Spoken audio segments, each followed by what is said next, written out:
entendimento de que nesse momento histórico, né, ainda que isso aconteça daqui a 10, 20, 30 anos, não importa. Se em algum momento o Brasil tiver uma composição de Suprema Corte que compreenda que esse momento que nós estamos passando hoje se trata de uma ditadura judicial, poderá ser adotado o mesmo entendimento adotado pelo STJ na súmula 647 e, portanto, todos os atos que estão acontecendo, pelo menos de 2020 para cá, poderão vir a ser futuramente considerados imprescritíveis.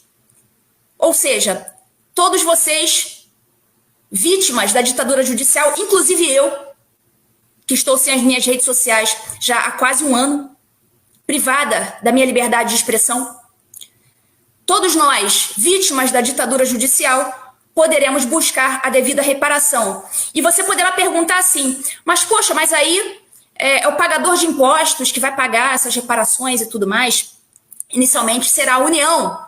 Entretanto, eu lembro a vocês do que está escrito no artigo 37, parágrafo 6º da Constituição Federal, que diz o seguinte, abre aspas, as pessoas jurídicas de direito público, a União, e as de direito privado, prestadores de serviço público, responderão por danos que os seus agentes, nessa qualidade, causarem a terceiros, assegurado o direito de regresso contra o responsável nos casos de dolo ou culpa. Isso quer dizer o quê? Que ainda que a União venha a pagar indenizações, pensões para as vítimas do 8 de janeiro e da ditadura judicial em geral, a União terá direito de regresso contra o agente público causador do problema, ou seja, direito de regresso contra as autoridades no CPF, pessoa física, de cada uma das autoridades que praticou arbítrios durante a ditadura judicial.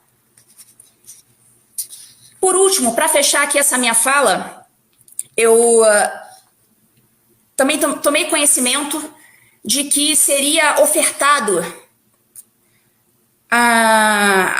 aos presos do 8 de janeiro o Acordo de Não Persecução Penal, o ANPP.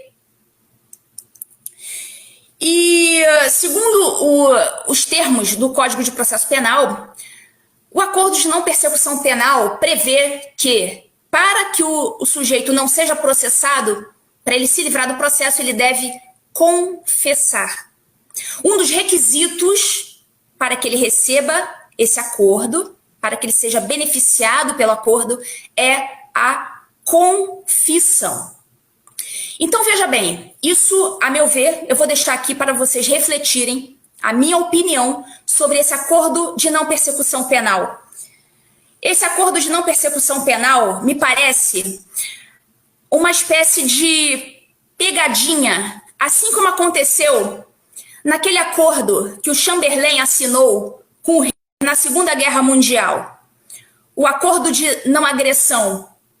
Para quem não lembra, eu vou lembrá-los o que aconteceu naquela época. Durante a Segunda Guerra Mundial, o Chamberlain, que era lá o ministro do Churchill, na Inglaterra, ele achou que era ok assinar um acordo com o Hitler. Um acordo de não agressão. Ele achou que era ok fazer acordo com esse tipo de gente. E o que ele fez? Ele assinou o acordo de não agressão com o Hitler. E o que o Hitler fez? Vocês lembram? Pois é. É claro que o Hitler não cumpriu o acordo. O Hitler foi lá e atacou do mesmo jeito. Aí o Churchill foi lá e falou para ele aquela famosa frase: entre a desonra e a guerra, você escolheu a desonra e teve a guerra. Então, para mim, vocês que estão pensando em assinar um acordo de não persecução penal com esse pessoal, pensem se vocês não vão estar sendo um Chamberlain na Segunda Guerra, assinando um acordo desonroso e tendo mesmo assim a guerra no final das contas.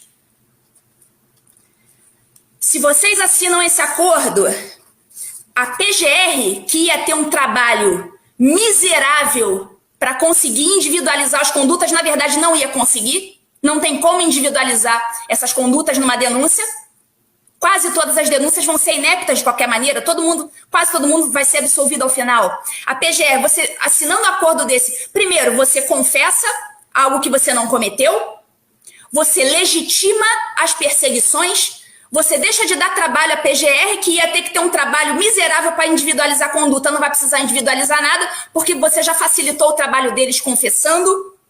Você facilita o trabalho da Polícia Federal, que não ia conseguir individualizar sua conduta, mas você já facilitou confessando algo que você não fez. Você vai legitimar o Supremo Tribunal Federal, que vai dizer, tá vendo? Olha quantas pessoas confessaram. Então nós fizemos certo. Jamais se pede desculpas por algo que não se fez, e muito menos se confessa algo que não se fez.